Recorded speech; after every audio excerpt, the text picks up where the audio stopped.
नमस्कार, मैं हूं अमीश देवकर और आप देख रहे हैं देश का सबसे लोकप्रिय डिबेट शो आर पार। पश्चिम बंगाल में आज एक बार फिर लोकतंत्र की मर्यादाएं तार तार हो गई। भारतीय जनता पार्टी के राष्ट्रीय अध्यक्ष आज जब डायमंड हार्बर जा रहे थे, उनके काफिले पर हमला कर दिया गया। सोचिए, एक राष्ट्रीय पार्टी के मुखिया के काफिले पर भीड़ ने घेर कर ईंट पत्थर बरसाए, लिंचिंग की कोशिश हुई। यह राज्य में कानून व्यवस्था पर एक बड़ा सवाल निशान है। जेपी नड्डा की गाड़ी तो बुलेट प्रूफ थी, इसलिए वो बाल बाल बच गए। यह जानलेवा हमला था। लेकिन बीजेपी के बंगाल प्रभारी कैलाश विजयवर्गीय की गाड़ी के शीशे बुरी तरह से क्षतिग्रस्त हो गए। साथ ही बीजेपी नेता संजय मयूख और राष्ट्रीय प्रवक्ता संबित पात्रा की गाड़ी पर भी पत्थर दनादन बरसाए गए। उधर ममता बनर्जी बीजेपी पर झूठ बोलने का आरोप लगा रही है। और अब सोचिए, क्या तस्वीरें भी झूठ बोल सकती हैं? क्या आज मैं आपको इस हमले की सिलसिलेवार तस्वीरें दिखाऊंगा, आप खुद देखिए। व्यूअर्स, अगले 1 घंटे में इसी मुद्दे पर होगी देश की सबसे बड़ी बहस। बंगाल में लोकतंत्र है या ठोकतंत्र है? क्योंकि जेपी नड्डा के काफिले पर बड़ा हमला होता है और पुलिस कहती है देखिए कोई हमला ही नहीं था, लेकिन ईंटें चलती है, पत्थर चलती है।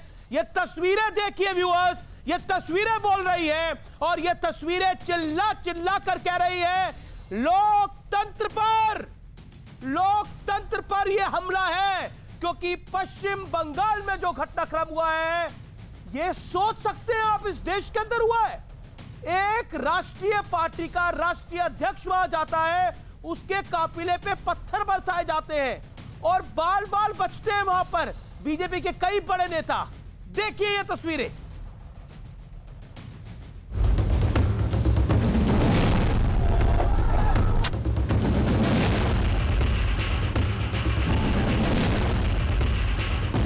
आज जिस वक्त प्रधानमंत्री मोदी नए संसद भवन का शिलान्यास कर रहे थे, ठीक उसी वक्त बंगाल में बीजेपी अध्यक्ष जेपी नड्डा पर कुछ इस तरह से हमला होता है।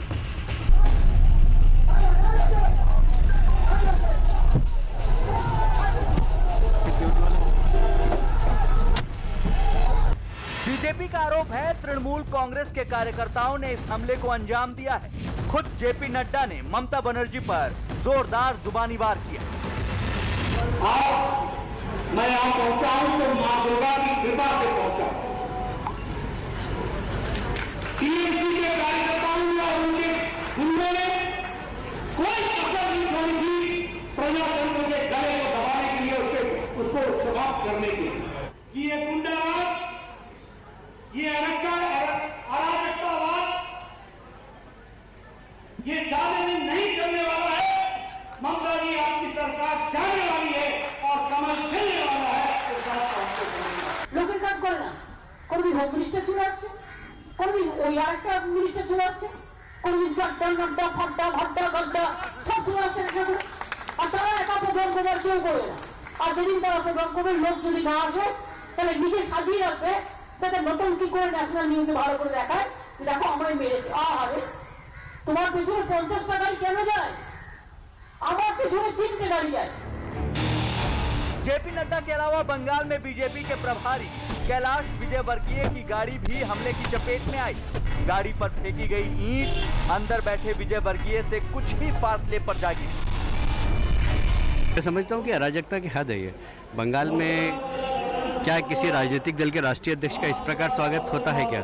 मैं बंगाल की जनता से पूछना चाहता हूँ। यहाँ पर डेमोक्रेसी की स्थापना करना है और मैं समझता हूँ जनता की जवाबदारी है कि जनता इस दिशा में निर्णय करे। बीजेपी नेता संजय मयूख और प्रवक्ता संबित पात्रा की गाड़ी भी हमले में बुरी तरह क्षतिग्रस्त हुई। इससे पहले कल भी जेपी नड्डा को काले झंडे दिखाए गए थे, जिसे लेकर बंगाल बीजेपी अध्यक्ष दिलीप घोष ने गृह मंत्री अमित शाह को चिट्ठी लिखकर शिकायत की थी। अब इस मामले में गृह मंत्रालय ने बंगाल के डीजीपी और मुख्य सचिव को नोटिस दिया है। वेस्ट बंगाल पुलिस का कहीं उपस्थिति नहीं थी। सुरक्षा में बहुत बड़ी चूक हुई है, इसलिए मैंने देश के गृह मंत्री जी को चिट्ठी लिखा है, यहाँ के प्रशासन को चिट्ठी लिखा है इस हमले के विरोध में बीजेपी ने जोरदार प्रदर्शन किया, यानी बंगाल में बीजेपी ने अपनी पूरी ताकत झोंक दी है। चुनावों में बीजेपी लगातार आगे बढ़ रही है। बिहार और हैदराबाद की जीत ने क्या ममता बनर्जी को परेशान कर दिया? आज इसी मुद्दे पर होगी देश की सबसे बड़ी बहस। बंगाल में लोकतंत्र या ठोकतंत्र? और टीएमसी के सियासी डर का विश्लेषण सुनिए। बंगाल में बीजेपी की ताकत में लगातार इजाफा हो रहा है। 2014 के बाद बीजेपी की ताकत लगातार मजबूत हुई है। बीजेपी अब बंगाल में मुख्य विपक्षी पार्टी बन चुकी है। 2019 के लोकसभा चुनाव में बीजेपी की धमाकेदार जीत हुई। 2021 विधानसभा चुनाव के लिए बीजेपी ने अपनी पूरी ताकत झोंक दी है। जो लोकतंत्र का में बीजेपी का अधिकार है, किसी भी पॉलिटिकल पार्टी का अधिकार है। बीजेपी के बढ़ते प्रभाव से ममता बनर्जी परेशान है। और मेरा एक और सवाल है, अगर ये किसी और पार्टी का नेता होता तब क्या जवाबदेही होती? ये भी सवाल है आज का। मेरे साथ बात करने के लिए सुधांशु त्रिवेदी, बीजेपी के राष्ट्रीय प्रवक्ता और सांसद, मेरे साथ इस चर्चा में जुड़ रहे हैं। मेरे साथ इस चर्चा में